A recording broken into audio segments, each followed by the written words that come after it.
कुछ न भावे। भाई रे एगो लईकी सपनवा में आवे। भाई रे एगो लईकी सपनवा में आवे। भाई रे एगो लईकी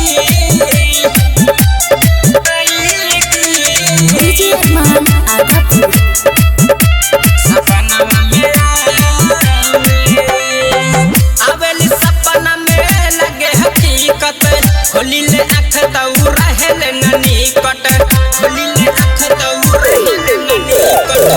आवेली सपना में लगे हकीकत, खोली ले आँख तो रहेले न निकट। होली बेड के नीचे केवाड़ी के पीछे कहीं ना नजर हमारा आवे। भाई रे एगो लईकी सपनवा में आवे।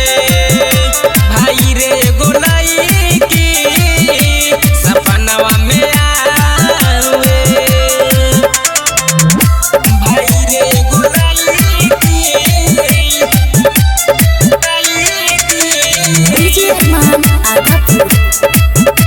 सपनवा में लगे कि मार ले बिया उमतिया।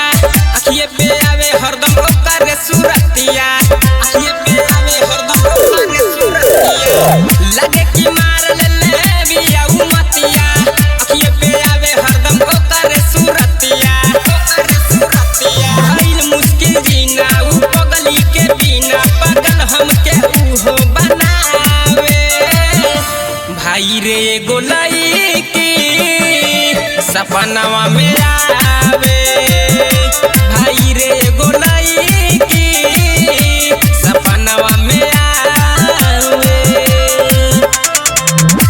भाई रे एगो लईकी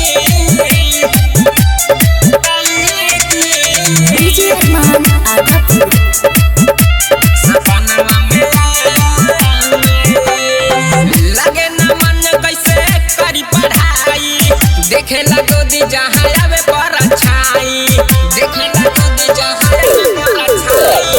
लगे न मन कैसे करी पढ़ाई। देखेला गोदी जहाँ आवे पर अच्छाई। आवे पर अच्छाई सुना अनिल भाई बड़ा पछताई। ई किस्मत में हमारा न पावे। भाई रे एगो लईकी सपनवा में आवे।